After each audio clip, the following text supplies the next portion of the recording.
What's good, Green Screen Entertainment fans? Your boy Jay Green back at it again, and this time I'm about to bring you my review for Spider-Man Into the Spider-Verse. Now, this movie stars Shameik Moore as Spider-Man, we got Jake Johnson as Peter Parker, and we got Haley Steinfeld as Gwen Stacy. Real quick, for those of y'all who have no idea who Miles Morales actually is, this is a Spider-Man character that was created in 2011 by Brian Michael Bendis and appeared first in Ultimate Fallout issue number 4.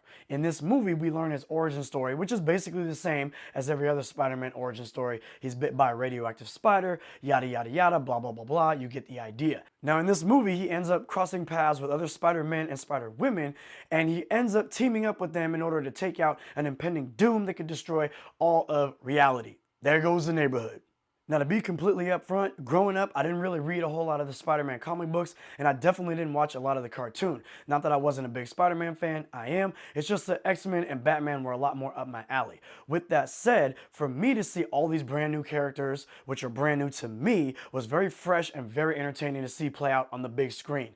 Also, not really knowing about Spider-Man and the different dimensions he might have traveled into here or there in the comic books was also very entertaining to see. For someone out there who's a major Spider-Man fan and already knows about Miles Morales' character through and through and knows about the Spider-Man and the Spider-Women and the different dimensions and all of that sort of stuff, I think you will really be entertained and really pleased with the way that they brought this all to fruition. The acting in this movie, at least the voice acting, phenomenal as usual cartoon voice acting is, but the animation is probably the highlight of the film. The animation in this movie is phenomenal, and it's animation that you've never really seen before. We've seen the computer animation, we've seen the regular animation, we've seen 3D obviously, but nothing really looks different. This movie looks different. It has a different texture to it, it has a different light to it. I can't really explain it, you kind of just got to see it for yourself. I will say that if you remember that old school Ang Lee Hulk film, it was an actual movie, live action, but he tried to do storyboards as if it was a comic book, kind of coming to life, but in a film version. They do some of that in this movie, and obviously it's all animated, but the way that the storyboards fit and the way that, like if they're giving each other dap and it will say dap kind of like it would in a comic book, it all fits flawlessly. It just works. I can't explain it. Again, you got to see it for yourself, but just know that this animation is unlike any other animation that you've ever seen before. Super great to watch play out on the big screen. Beautiful movie to look at. Another thing that I had a lot of fun with this movie was the fact that it wasn't an overly complicated plot. His plot was relatively simple. I'm not going to spoil it for you or give you too many details because I think you need to go out and see this film. But with that said, the origin stories are basically the same for all of the Spider guys and Spider gals. But it's very fun to see their characters developed and showcased on the big screen.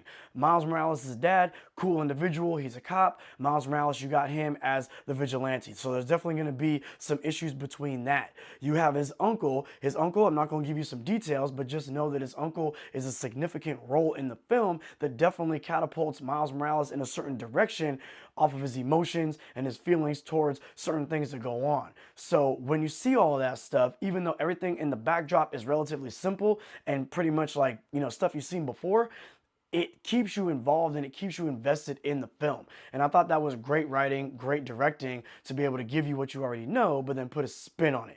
Now, oftentimes in film, we don't really think about the music. However, the music plays a crucial role in a film. The wrong type of music, you could destroy a scene that is emotional. The right type of music, you can make that end victory scene that much more impactful. This movie has phenomenal music.